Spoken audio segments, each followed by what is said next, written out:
Welcome back to a Celtic State of Mind. I'm Paul John Dykes, joined by Colin Watt to look back on the first half. Colin, we're a goal up. Are you satisfied with what you've seen? I mean, satisfied's probably the kind of word you could use there. It's not quite been the all firing, all cylinders performance that we expected. All firing, all cylinders. Firing, all cylinders performance. See, that's the kind of the half that it's turned us into. We've seen the team when it came out and there was a lot of excitement, a lot of people saying 5-0, 6-0, and the way they came out the traps was working well. I mean, they were closing down. They weren't letting Ross County get out, and the goal is what I've been crying out for us to do, for Frimpong and for Laxalt to hit the byline, to beat their man, get into the box, play the ball across, and there was Turnbull sitting on the 6-yard box to put it in the back of the net. That's what we need to see more of from the fullbacks. But I mean, what can you say? It's 1-0 at half time. You'd like to think that they'll come out in the second half and do a bit better. Content was probably the best word with that. I mean, we've not conceded, we're in front. The 3 points are the main thing, but yeah, we can certainly do better in the second half. I think up until the 23rd minute, the goal that you've described there, Colin, and yeah, very happy with Frimpong's contribution to that. He'd done exactly what we've been crying out for. We said earlier this afternoon he's an instinctive player. It seems as though if he's got a wee bit of time to think about it, then he tends to go sideways, tends to go back. But if he's on instinct, he can take the man on. He's hit the byline. Brilliant. Great finish as well, though, because when you see it from the other angle, Turnbull still had plenty to do. Excellent. But we were high tempo right up to that point, came out the traps, like you say, we were flying. But after that, it seems as though we kind of slowed everything down. We were kind of like, giving the ball to Julian, he's passing it to Sorrell, passing it back, and we fell back into that trap. I says to you, what can we do differently? And you said we've got to use the width, and I agree with that. I think Edouard looks in the mood tonight. I mean, that's a player who we spoke long about this afternoon. Edouard, he's either on it or he's off it. He's definitely in the mood. He seems to have a wee bit more space. I'm pretty sure that's because he's got a partner, a striking partner. We haven't seen them clicking yet, but I can see the benefit because Edouard's having a far better game this evening than we've seen in recent weeks. He's definitely getting more involved, and he seems to be picking the ball up in positions where if he's up top on his own, he doesn't drop into those positions. Seen him out on the left hand side, he dropped deep. He actually came back into his own half and picked the ball up to lead an attack at one point. So there was a lot of energy coming from him. Like to see that link up play with Griffiths and see if there's more to come from that. There was a nice wee spell of one touch passing in and around the sort of 18-yard box. But again, we just need to keep giving them the service. I think if you keep providing the kind of service that we got for the goal, then we'll get more. We've got to stop just getting to the 18-yard box and throwing a crossover, because Ross County will deal with that all day long. What you need to do is try and break them down, open them up, but you don't try and do it by shooting for 35 yards. And who's been guilty of that? I think, again, though, there was a chance just before the half-time whistle was blown. Ayer in the box, header, missed a great chance. I know that he was blown for being offside, Colin, but it's one of the most disappointing parts of his game, with his height. Offensively, he's terrible in the air. Terrible. I think you're expecting to see definitely a lot more goals from Ayer. Also from Julian and from the other centre-halves, the guys that are over 6 foot, you're thinking they're going to be the targets for the corners and from the free kicks, but we've not really seen a lot of that so far. But again, it all comes down to delivery, and delivery's got to be right. This one was right, but I think he was offside. So let's see if we can get more of that in the second half. It's actually good to see that the corners are coming from different players. We've got Turnbull on one side and Christie on the other, as if we're trying something a bit different tonight. I think we've just got to up it a bit. We're slowing it down. We've slowed it right down after the goal. Let's get back up, bring the tempo back up and see what we can create. As you said earlier, we were flying out the traps. 1 minute on the clock, Frimpong found Christie. So Frimpong has created a few chances in the first half. It was a good turn by Christie, to be fair. I know he took it off the throw of Turnbull, who was probably in a better position. And it was unlucky, but I've got a wee note here. Why is Christie back on the corners? But to be fair, his corners haven't been so bad from the right-hand side, and obviously with Turnbull on the left. Let's have a wee chat about Turnbull. I was saying during that first half, I'm so impressed with his ball retention, Colin. He very rarely loses the ball. He likes this wee dink over the top. He's playing a wee bit deeper tonight, though, isn't he? I think the game's that's the way it's been for him. When you're on the front foot, he's certainly the one that's coming forward. Seeing more of McGregor coming forward tonight as well. Christie kind of out on the right, McGregor on the left. I think they are playing that diamond formation that we were discussing. Yeah, we've not quite seen what Turnbull can do in the final third so far. He has tried a couple of things here and there, but it just shows you he got into the box. He's on the 6-yard line when that ball gets cut across. That's where you're expecting to see your strikers, but no, we're seeing David Turnbull in that position, and that can only be beneficial for us going forward. Yeah, absolutely. We will have a look at some of the comments coming in, and It's Decorating is the first to comment via YouTube. I hope they kept the receipt for that hybrid pitch. It's like a tatty field. I think you're being kind to it. You're being kind to it, calling it a tatty field. It's a mess. It's a complete mess. It is. What's the story with that? What is the story? I mean, there's going to be maybe some people out here that will know better than us, but it just feels as though we spent all that money on it and it looks no better than the way Fir Park used to a couple of years ago. It's like one of the dodgy hair weaves, Wayne Rooney, and then it falls out again. Richard Murray, uninspired performance yet again, but at least it's uninspired and we're winning this time. Richard, I take that point absolutely, and I asked Colin a few times in the first half what the score was at McDiarmid Park, because we can't lose any more on Rangers, and even if that's goals, and that's why I was saying I actually reckon Rangers will win 4-0 up there tonight and Celtic need to win 5-0. Do you think that's possible, Colin? Because it has been, reverting to type a hell of a lot, particularly after the 23rd minute goal. I've seen there's been spells that Ross County have had where they've tried to drive forward. I've been really impressed with the boy Kelly in midfield. I know he's on loan from Rangers, but he does create a lot for them, and they've got the target man up there in Ross Stewart. And then I think Leanne Dempster called him the best young striker in Europe, Ollie Shaw. Well, he's not at Hibs anymore, he's at Ross County. They'll certainly come out and they'll fancy having a go at times. I think Yogi Hughes is a bit like that as a manager. If he sees an opportunity, he'll go for it. If we get a second, I don't see why we couldn't score a couple more after that. Yeah. But it's all about getting that important second goal. And I think we've got to see a bit more width out there. I'd like to see Mikey Johnson coming on. And we'll maybe take it from there. I think he maybe offered us something that we're not seeing already tonight.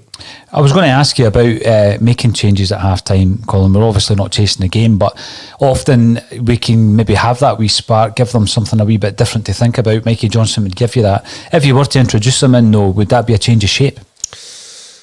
Because we're kind of relying on like Salt, aren't we, on the left-hand side for a great deal of it. And I've seen him dinking a few crosses in, but he's more of a ball winner. I mean, he's a great ball winner.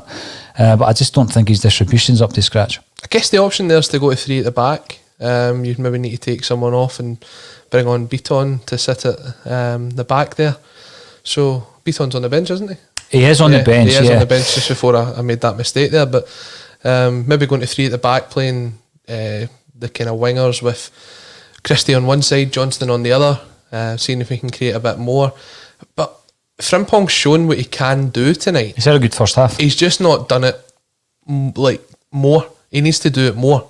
He needs to have the confidence to take the man on, to hit the byline, to get the ball across, instead of just getting to the 18-yard box and stopping. How many times did we watch that first half and we saw the two fullbacks getting the ball and the first instinct was to go back the way? You want them to drive forward and to get the balls over. We need to give the front two service if we want to see the best out of them. Yeah, Aero 250 on YouTube. Decent enough first half, hardly vintage though. Need to kill the game in the second half. And Adam Beanie Smith reminds us that Rodgers wanted that pitch. Grouse men were winning awards every year. A few years ago, they wouldn't win awards for that pitch. These days, John Sweeney, what's happened to the pitch? Did a herd of cows been running over it? Were a herd of cows running over it? Possibly. Now, Joseph Byrne, it's a live list I've seen Eddie all season now. That's an interesting point, and I would agree with that. I think that he's had an excellent first half. When there's nothing on, Colin, he's coming deeper to try and get involved in the play. You'd love to see that on the 18-yard line rather than on the halfway line. But I do think he's looking a lot lively. He's looking up for this. We've seen glimpses of what the partnership can do between Edward and Griffiths so far. There was a wee interplay just on the edge of the box when Eddie tried to get onto the end of the ball when the defender was holding him off. He was looking for a foul, but it's never a foul. It's just clever defending from the Ross County defender, but there is that 1-2 passing coming off. This is the first time they've played together in a long time, so it's going to take maybe a wee 60-70 minutes before you see the best out of it. By that point, maybe one of them will be coming off, but Probably. I'm happy with them so far, and I think we'll see more in the second half. Bromsgrove boy, you're commenting on Twitter. Welcome to the show. Laxalt offering nothing. Well, he is offering very little at the moment. But the question from Chris Moore is, could he play in a three at the back?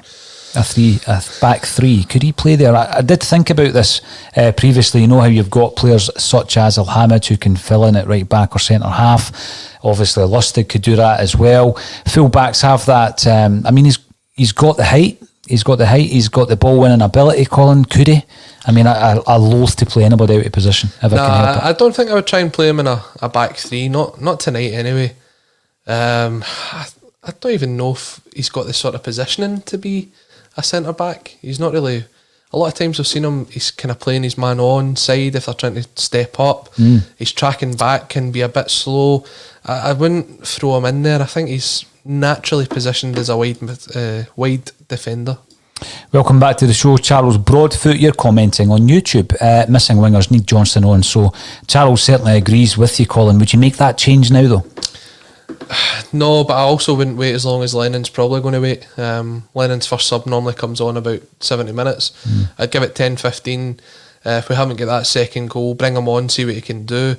They've also got the options of Ayeti and Klamalo on the bench too. So get a couple of goals in front. Let's give these guys some minutes. Otis B. Driftwood is thinking back to the days of Tosh McKinley or Alan Thomason. I mean, Tosh McKinley, one of the best deliveries I can remember from Tosh was the 1995 Scottish Cup final against Airdrie. Pinpoint delivery to the head of Van Hooijdonk to win the cup. And I think that some of the comments coming through are excellent. It's great to see Celtic fans getting involved because, you know, we often have a selection of fans from all over the country. Now, Turnbull took his goal well. I think Turnbull has to stay. He is now, for me, Colin, when you're picking that team, and we asked the predicted 11s on match day, he's one of the guys that's in the team. Absolute certainty for me. I've been so impressed with him in that first half as well. Yeah, and there's just more to come from him. You know he's only showing glimpses so far. Once he gets a run of games under his belt, they'll show why he's the best young talent in Scotland. Aero 250 is talking about your favourite player, Colin, Ryan Christie. People accuse me of never seeing any of his faults. Listen, I take all of that on board, and some others are saying we never give Callum McGregor a hard time as well. So we're watching these performances with interest tonight. Christie has superhuman levels of energy. He does. Runs after everything, even after that final. He's still running about like a child after a Red Bull. Now, the thing with Christie, though, and I did mention it in this afternoon's show, Colin, I think it comes down to just having that, you know, that discipline and saying this is your area of the pitch here, because he does do exactly what Aero 250 is saying there, all over the pitch, and often that can be, for me, too chaotic. You need to have more shape. Yeah, he's got to be more disciplined when he's doing that. You'd love to see the energy that he's got, and you'd love everybody to have that energy. But he's got to be more disciplined, and he's got to stick to his position, because when Frimpong's going forward, he's going to look for Christie to overlap him or to find the pass into him. But if he's still running about and he's out of position, then we're kind of lost in that sense. He also loves to cut in and fire a shot, and his decision making at times really frustrates me. That shot from 35 yards was completely unnecessary, and it went so far over. So you just want to see more discipline for him. They know the talent's there. I think that's what annoys me most about him, is you know the talent's there, but he just doesn't show it enough. I heard you moaning. I was out of the room for a moment, and I just knew that Christie had done something with the tone of your voice. Barca boy, we'll see Mikey at 60 minutes. I wouldn't disagree with that. I mean, that is usually what Neil Lennon would do. You don't want to change things up too much because we've dominated that first half. I know that's something that Neil Lennon says a lot, and sometimes it results in us getting a draw. We dominated the game against Hibs 2-2. We dominated the game against St Johnstone 1-1. It's all great and well dominating games, but you've got to have that, that killer instinct in the final third, Colin. We've seen it a couple of times so far tonight, but we need to see more of that. I think if you were to bring in Johnston, then we're going to see more of it on the left-hand side, because we're very much relying on that creativity on the right hand side in the first half. Yeah. El Younis has been mentioned by a few of the comments this evening. He's gone off the boil, isn't he? Yeah, you get I don't know who it was that said you either get a 4 or you get a 10 with El Younis. I think it was me. Was it? You want to take credit for it that? It was a 4 or a 9. Maybe one of the other contributors will come in and try and take credit for it. But no, he's very inconsistent. But when he's on his game, he is fantastic to watch. So maybe half an hour here, who knows? Yeah, maybe has something to prove now that he's lost his jersey. Now the players are back on the park. We're ready to kick off for the second half. Thank you everybody for getting involved and commenting. Please, if you haven't done so already, get yourself subscribing on YouTube. We will be back at full time to hear from Colin Watt, and I'll see you then.